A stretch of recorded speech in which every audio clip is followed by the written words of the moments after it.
പുതിയൊരു വീഡിയോയിലോട്ട് സ്വാഗതം. ഈ ഒരു വീഡിയോയിലൂടെ നമ്മൾ കാണാൻ വേണ്ടി പോകുന്നത് കോഴിക്കോട് നിന്നുള്ള യൂസർ കാറുകളാണ്. വീഡിയോ ഇഷ്ടപ്പെട്ടാൽ ലൈക്ക് ചെയ്യുക, ഇഷ്ടപ്പെട്ട ഡിസ്ലൈക്ക് ചെയ്യുക. ഇനി നമ്മൾ ചാനൽ സബ്സ്ക്രൈബ് ചെയ്ത് തീർച്ചയായും സബ്സ്ക്രൈബ് ചെയ്യുക. അതുപോലെ തന്നെ നിങ്ങളുടെ വണ്ടി നമ്മുടെ ചാനലിലൂടെ സെയിൽ ചെയ്യാൻ താല്പര്യമുണ്ടെങ്കിൽ എൻ്റെ മെയിൽ ഐഡിയിലേക്ക് വണ്ടിയുടെ ഫോട്ടോസും മറ്റ് ഡീറ്റെയിൽസും അയച്ചു തരികയാണെങ്കിൽ വരുന്ന ദിവസങ്ങളിലെ വീഡിയോയിൽ ആ ഒരു വണ്ടിയുടെ ഡീറ്റെയിൽസ് ഉൾപ്പെടുന്നതായിരിക്കും. അപ്പോൾ കൂടുതലൊന്നും അറിയില്ല, നമുക്ക് നേരെ വീഡിയോ കിട്ടും.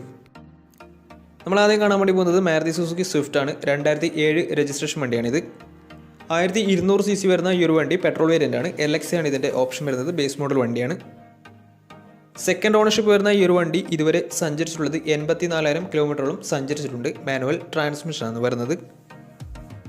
വണ്ടിയുടെ ഇൻറ്റീരിയറും എക്സ്റ്റീരിയറും ഒക്കെ നല്ല രീതിയിൽ മെയിൻറ്റെയിൻ ചെയ്തിട്ടുണ്ട്. മറ്റ് കംപ്ലൈൻറ്റോ ആക്സിഡൻറ്റ് ഹിസ്റ്ററിയോ റീപ്ലേസ്മെൻറ്റോ ഒന്നും തന്നെ സംഭവിച്ചിട്ടില്ല. വണ്ടിക്ക് സർവീസ് ഹിസ്റ്ററൊക്കെ അവൈലബിൾ ആണ്. തേർഡ് പാർട്ടി ഇൻഷുറൻസ് ആണ് ഇപ്പോൾ നിലവിലുള്ളത്. ഇതിൻ്റെ ഫീച്ചേഴ്സ് ആയിട്ട് പറയുന്നത് AC power steering, music system, ഇതൊക്കെയാണ് ഇതിൻ്റെ ഫീച്ചേഴ്സ് ആയിട്ട് വരുന്നത്. ബേസ് മോഡൽ വണ്ടി ആയതുകൊണ്ട് തന്നെ ഇതിന് പവർ വിൻഡോസ് വരുന്നതല്ല. വണ്ടിയുടെ ടയർ ഭാഗത്ത് വന്നാൽ 4 ഡേയ്സും ആവറേജ് കണ്ടീഷനുള്ളത്. ഏകദേശം ഒരു 15-16 മൈലേജും പ്രതീക്ഷിക്കാവുന്നതാണ്. ഈ ഒരു 2007 രജിസ്ട്രേഷൻ സ്വിഫ്റ്റിന് ചോദിക്കുന്ന റേറ്റ് 1,20,000 രൂപയാണ് ഇതിന് ചോദിക്കുന്നത്. അത് നെഗോഷ്യോ പ്രൈസ് അല്ല, ഫിക്സ്ഡ് എമൗണ്ട് ആണ്. വണ്ടിക്ക് ലോൺ കിട്ടത്തില്ല. 2007 രജിസ്ട്രേഷൻ വണ്ടി ആയതുകൊണ്ട് തന്നെ ലോൺ കിട്ടത്തില്ല. അപ്പോൾ വണ്ടിയുടെ കൂടുതൽ ഡീറ്റെയിൽസ് അറിയുന്നതിനും വണ്ടി എടുക്കാൻ താല്പര്യമുണ്ടെങ്കിലും ഇവരുമായി ബന്ധപ്പെടാവുന്നതാണ്. അപ്പോൾ നമുക്ക് നേരെ നെക്സ്റ്റ് വണ്ടിയിൽ പോകാം. മാരുതി സുസുക്കി വാഗണർ 2011 രജിസ്ട്രേഷൻ വണ്ടിയാണ് നിങ്ങളിപ്പോൾ കണ്ടുകൊണ്ടിരിക്കുന്ന ഈ ഒരു വണ്ടി. LX ആണ് ഇതിൻ്റെ ഓപ്ഷൻ വരുന്നത്. ബേസ് മോഡൽ വണ്ടിയാണ്. 1000 cc എന്ന വണ്ടി വരുന്നത്. പെട്രോൾ വേരിയൻ്റ് ആണ് വണ്ടി. സിംഗിൾ ഓണർഷിപ്പ് വരുന്ന ഈ ഒരു വണ്ടി ഇതുവരെ സഞ്ചരിച്ചിട്ടുള്ളത് 70,000 കിലോമീറ്ററോളം സഞ്ചരിച്ചിട്ടുണ്ട്. മാനുവൽ ട്രാൻസ്മിഷനാണ് വരുന്നത്.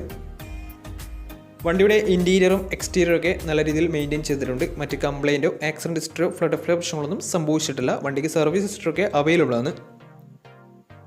തേർഡ് പാർട്ടി ഇൻഷുറൻസ് ആണ് ഇപ്പോൾ നിലവിലുള്ളത്. ഇതിൻ്റെ ഫീച്ചേഴ്സ് ആയിട്ട് പറയുന്നത് AC power steering, 2 door power window, music system, ഇതൊക്കെയാണ് ഇതിൻ്റെ ഫീച്ചേഴ്സ് ആയിട്ട് വരുന്നത്. അതുപോലെ തന്നെ ഇതിൻ്റെ ടയർ ഭാഗത്ത് വന്നാൽ 4 ഡേയ്സും 60% ടയേഴ്സും ഉണ്ട്. ഏകദേശം ഒരു 17-18 മൈലേജ് പ്രതീക്ഷിക്കാവുന്നതാണ്. ഈ ഒരു 2011 രജിസ്ട്രേഷൻ വാഗണറിന് ചോദിക്കുന്ന റേറ്റ് 2 ലക്ഷം രൂപയാണ് ഇതിന് ചോദിക്കുന്നത്. അത് നെഗോഷ്യോ പ്രൈസും കൂടിയാണ്. 2011 രജിസ്ട്രേഷൻ വണ്ടിയാണ് തന്നെ ചെറിയ രീതിയിൽ ലോണും കിട്ടുന്നതായിരിക്കും. അപ്പോൾ ഈ ഒരു വണ്ടി എടുക്കാൻ താല്പര്യമുണ്ടെങ്കിൽ ഇവരുമായി ബന്ധപ്പെടാവുന്നതാണ്. അപ്പോൾ നമുക്ക് നേരെ നെക്സ്റ്റ് വണ്ടിയിലേക്ക് പോകും. ടൊയോട്ടയുടെ സെഡാൻ കാറ്റഗറിയിൽ വരുന്ന ടൊയോട്ട ഇറ്റിയോസ് ആണ് നിങ്ങളിപ്പോൾ കണ്ടുകൊണ്ടിരിക്കുന്ന ഈ ഒരു വണ്ടി. 2015 രജിസ്ട്രേഷൻ വണ്ടിയാണിത്. 1.4 ലിറ്റർ ഡീസൽ എഞ്ചിനാണ് വണ്ടി. GD ആണ് ഇതിൻ്റെ ഓപ്ഷൻ വരുന്നത്. സിംഗിൾ ഓണർഷിപ്പ് വരുന്ന ഈ ഒരു വണ്ടി ഇതുവരെ സഞ്ചരിച്ചിട്ടുള്ളത് 80,000 കിലോമീറ്ററോളം സഞ്ചരിച്ചിട്ടുണ്ട്. മാനുവൽ ട്രാൻസ്മിഷനാണ് വരുന്നത്. വണ്ടിയുടെ ഇൻറ്റീരിയറും എക്സ്റ്റീരിയറും ഒക്കെ നല്ല രീതിയിൽ മെയിൻറ്റെയിൻ ചെയ്തിട്ടുണ്ട്. മറ്റ് കംപ്ലൈൻറ്റോ ആക്സിഡൻറ്റ് ഹിസ്റ്ററിയോ ഫ്ലഡ് പ്രശ്നങ്ങളോ റീപ്ലേസ്മെൻറ്റോ ഒന്നും തന്നെ സംഭവിച്ചിട്ടില്ല. വണ്ടിക്ക് സർവീസ് ഹിസ്റ്ററൊക്കെ അവൈലബിൾ ആണ്. അതുപോലെ തന്നെ ഫുൾ കവർ ഇൻഷുറൻസും വണ്ടിക്ക് അവൈലബിൾ ആണ്. ഒറിജിനൽ കേരള രജിസ്റ്റേർഡ് വണ്ടി തന്നെയാണ് ഇത്. ഇതിൻ്റെ ഫീച്ചേഴ്സ് ആയിട്ട് പറയുന്നത് AC power steering, 4 door power window, dual air bag, music system, അതുപോലെ തന്നെ ABS EBD brake system, reverse sensor, remote central lock system, ഇതൊക്കെയാണ് ഇതിൻ്റെ ഫീച്ചേഴ്സ് ആയിട്ട് വരുന്നത്. അതുപോലെ തന്നെ ഇതിൻ്റെ ടയർ ഭാഗത്ത് വന്നാൽ 4 ഡേയ്സും 60% മുകളിൽ ടയേഴ്സും ഉണ്ട്. ഏകദേശം ഒരു 16-17 മൈലേജും പ്രതീക്ഷിക്കാവുന്നതാണ്. ഈ ഒരു 2015 രജിസ്ട്രേഷൻ ഇറ്റിയോസിന് ചോദിക്കുന്ന റേറ്റ് 4 ലക്ഷം രൂപയാണ് ഇതിന് ചോദിക്കുന്നത്. അത് നെഗോഷ്യോ പ്രൈസും കൂടിയാണ്. 2015 രജിസ്ട്രേഷൻ വണ്ടിയാണ് തന്നെ നല്ലൊരു ട്രാക്ക് ലാസ്റ്റ് 80% ലോണും കിട്ടുന്നതായിരിക്കും. അപ്പോൾ ഈ ഒരു വണ്ടിയുടെ കൂടുതൽ ഡീറ്റെയിൽസ് അറിയുന്നതിനും വണ്ടി എടുക്കാൻ താല്പര്യമുണ്ടെങ്കിലും ഇവരുമായി ബന്ധപ്പെടാവുന്നതാണ്. അപ്പോൾ നമുക്ക് നേരെ നെക്സ്റ്റ് വണ്ടിയിലേക്ക് പോകും. 2010 രജിസ്ട്രേഷൻ മാരുതി സുസുക്കി സ്വിഫ്റ്റ് ആണ് നിങ്ങളിപ്പോൾ കണ്ടുകൊണ്ടിരിക്കുന്ന ഈ ഒരു വണ്ടി. VDI ആണ് ഇതിൻ്റെ ഓപ്ഷൻ വരുന്നത്. മിഡിൽ ഓപ്ഷൻ വണ്ടിയാണ്. ഡീസലിൽ മിഡിൽ ഓപ്ഷൻ വണ്ടിയാണ്. 1300 cc ആണ് വണ്ടി വരുന്നത്. സെക്കൻഡ് ഓണർഷിപ്പ് വരുന്ന ഈ ഒരു വണ്ടി ഇതുവരെ സഞ്ചരിച്ചിട്ടുള്ളത് 1 ലക്ഷം കിലോമീറ്ററോളം സഞ്ചരിച്ചിട്ടുണ്ട്. മാനുവൽ ട്രാൻസ്മിഷനാണ് വരുന്നത്. ഇതിൻ്റെ ഫീച്ചേഴ്സ് ആയിട്ട് പറയുന്നത് AC power steering, 4 door power window, music system, ഇതൊക്കെയാണ് ഇതിൻ്റെ ഫീച്ചേഴ്സ് ആയിട്ട് വരുന്നത്. അതുപോലെ തന്നെ വണ്ടിയുടെ ഇൻറ്റീരിയറും എക്സ്റ്റീരിയറും ഒക്കെ നല്ല രീതിയിൽ മെയിൻറ്റെയിൻ ചെയ്തിട്ടുണ്ട്. മറ്റ് കംപ്ലൈൻറ്റോ ആക്സിഡൻറ്റ് ഹിസ്റ്ററിയോ ഫ്ലഡ് പ്രശ്നങ്ങളൊന്നും സംഭവിച്ചിട്ടില്ല. വണ്ടിക്ക് സർവീസ് ഹിസ്റ്ററൊക്കെ അവൈലബിൾ ആണ്. തേർഡ് പാർട്ടി ഇൻഷുറൻസ് ആണ് ഇപ്പോൾ നിലവിലുള്ളത്. വണ്ടിയുടെ ടയർ ഭാഗത്തേക്ക് വന്നാൽ 4 ഡേയ്സും ആവറേജ് കണ്ടീഷനുള്ളത്. ഏകദേശം ഒരു 16-17 മൈലേജും പ്രതീക്ഷിക്കാവുന്നതാണ്. ഈ ഒരു 2010 രജിസ്ട്രേഷൻ സ്വിഫ്റ്റിന് ചോദിക്കുന്ന റേറ്റ് 1,70,000 രൂപയാണ് ഇതിന് ചോദിക്കുന്നത്. അത് നെഗോഷ്യോ പ്രൈസും കൂടിയാണ്.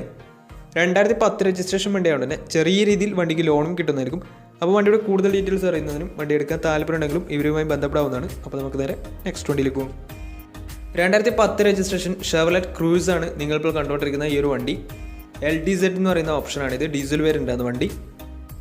സെക്കൻഡ് ഓണർഷിപ്പ് വരുന്ന ഈ ഒരു വണ്ടി ഇതുവരെ സഞ്ചരിച്ചിട്ടുള്ളത് 90,000 കിലോമീറ്റർ അടുത്ത് സഞ്ചരിച്ചിട്ടുണ്ട്. ഓട്ടോമാറ്റിക് ട്രാൻസ്മിഷനാണ് വണ്ടി വരുന്നത്. ഇതിൻ്റെ ഇൻറ്റീരിയറും എക്സ്റ്റീരിയറും ഒക്കെ നല്ല രീതിയിൽ മെയിൻറ്റെയിൻ ചെയ്തിട്ടുണ്ട്. മറ്റ് കംപ്ലൈൻറ്റോ ആക്സിഡൻറ്റ് ഹിസ്റ്ററിയോ റീപ്ലേസ്മെൻറ്റോ ഒന്നും തന്നെ സംഭവിച്ചിട്ടില്ല. ഈ ഒരു വണ്ടിക്ക് തേർഡ് പാർട്ടി ഇൻഷുറൻസും അവൈലബിൾ ആണ്.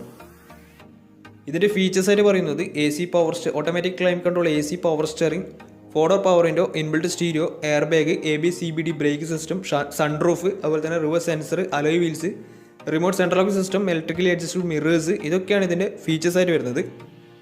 അതുപോലെ തന്നെ എല്ലാ ഫംഗ്ഷൻസും വർക്കിംഗ് തന്നെയാണ്. സൺറൂഫൊക്കെ വർക്കിംഗ് തന്നെയാണ്. അപ്പോൾ അതുപോലെ തന്നെ വണ്ടിയുടെ ടയർ ഭാഗത്തൊക്കെ വന്നാൽ 4 ടയേഴ്സും ആവറേജ് കണ്ടീഷനാണ് ഉള്ളത്. ഈ ഒരു വണ്ടിക്ക് ഏകദേശം ഒരു 13-14 മൈലേജ് പ്രതീക്ഷിക്കാവുന്നതാണ്. ഈ ഒരു 2010 രജിസ്ട്രേഷൻ ഷെവർലെ ക്രൂസിന് ചോദിക്കുന്ന റേറ്റ് 3 ലക്ഷം രൂപയാണ് ഇതിന് ചോദിക്കുന്നത്. അത് നെഗോഷ്യബിൾ പ്രൈസും കൂടിയാണ്. ഈ ഒരു വണ്ടിക്ക് ലോൺ കിട്ടത്തില്ല. വണ്ടിയുടെ കൂടുതൽ ഡീറ്റെയിൽസ് അറിയുന്നതിനും വണ്ടി എടുക്കാൻ താല്പര്യമുണ്ടെങ്കിലും ഇവരുമായി ബന്ധപ്പെടാവുന്നതാണ്. അപ്പോൾ നമുക്ക് നേരെ നെക്സ്റ്റ് വണ്ടിയിൽ പോകും. ഫോർഡിൻ്റെ സെഡാൻ കാറ്റഗറിയിൽ വരുന്ന ഫോർഡ് ഫിയസ്റ്റയാണ് നിങ്ങളിപ്പോൾ കണ്ടുകൊണ്ടിരിക്കുന്ന ഈ ഒരു വണ്ടി. 2010 രജിസ്ട്രേഷൻ വണ്ടിയാണിത്. 1.4 ലിറ്റർ ഡീസൽ എഞ്ചിനാണ് വണ്ടി വരുന്നത്. വണ്ടിയുടെ ഇൻറ്റീരിയറും എക്സ്റ്റീരിയറും ഒക്കെ നല്ല രീതിയിൽ മെയിൻറ്റെയിൻ ചെയ്തിട്ടുണ്ട്. മറ്റ് കംപ്ലൈൻറ്റോ ആക്സിഡൻറ്റ് ഹിസ്റ്ററിയോ റീപ്ലേസ്മെൻറ്റോ ഒന്നും തന്നെ സംഭവിച്ചിട്ടില്ല. ഈ ഒരു വണ്ടി സെക്കൻഡ് ഓൺഷിപ്പാണ് വരുന്നത്. ഇതുവരെ സഞ്ചരിച്ചിട്ടുള്ളത് 80,000 കിലോമീറ്ററാണ്. വണ്ടിക്ക് സർവീസ് ഹിസ്റ്ററൊക്കെ അവൈലബിൾ ആണ്. തേർഡ് പാർട്ടി ഇൻഷുറൻസ് ആണ് ഇപ്പോൾ നിലവിലുള്ളത്. ഇതിൻ്റെ ഫീച്ചേഴ്സായിട്ട് പറയുന്നത് AC power steering, 4-door power window, inbuilt stereo, reverse sensor, remote central lock system, ഇതൊക്കെയാണ് ഇതിൻ്റെ ഫീച്ചേഴ്സായിട്ട് വരുന്നത്. വണ്ടിയുടെ ടയർ ഭാഗത്ത് വന്നാൽ 4 ടയേഴ്സും ആവറേജ് കണ്ടീഷനുള്ളത്. ഈ ഒരു വണ്ടിക്ക് ഏകദേശം ഒരു 15-16 മൈലേജ് പ്രതീക്ഷിക്കാവുന്നതാണ്. ഈ ഒരു 2010 രജിസ്ട്രേഷൻ ഫോർഡ് ഫിയസ്റ്റയ്ക്ക് ചോദിക്കുന്ന റേറ്റ് 1 ലക്ഷം രൂപയാണ് ഇതിന് ചോദിക്കുന്നത്. അത് ചെറിയ രീതിയിൽ നെഗോഷ്യബിൾ പ്രൈസും കൂടിയാണ്. അപ്പോൾ ഈ ഒരു വണ്ടിയുടെ കൂടുതൽ ഡീറ്റെയിൽസ് അറിയുന്നതിനും വണ്ടി എടുക്കാൻ താല്പര്യമുണ്ടെങ്കിലും ഇവരുമായി ബന്ധപ്പെടാവുന്നതാണ്. അപ്പോൾ നമ്മുടെ ഇന്നത്തെ ഒരു വീഡിയോ നിങ്ങൾക്ക് ഇഷ്ടപ്പെടുന്നതായിരുന്നു. തീർച്ചയായും നമ്മുടെ ചാനൽ ഇതിലും സബ്സ്ക്രൈബ് ചെയ്യുക. അതുപോലെ തന്നെ നിങ്ങളുടെ വണ്ടി നമ്മുടെ ചാനലോട് സെയിൽ ചെയ്യാൻ താല്പര്യമുണ്ടെങ്കിൽ എൻ്റെ മെയിൽ ഐഡിയിലേക്ക് വണ്ടിയുടെ ഫോട്ടോസും മറ്റു ഡീറ്റെയിൽസും അയച്ചു തരികയാണെങ്കിൽ വരുന്ന ദിവസങ്ങളിലെ വീഡിയോയിൽ ആ ഒരു വണ്ടിയുടെ ഡീറ്റെയിൽസ് ഉൾപ്പെടുന്നതായിരിക്കും. അപ്പോൾ ഇനിയും നല്ല നല്ല വീഡിയോസ് ചെയ്യാൻ പറ്റുമെന്ന് പ്രതീക്ഷയിൽ സൈനിങ് ടാറ്റാ ബൈ.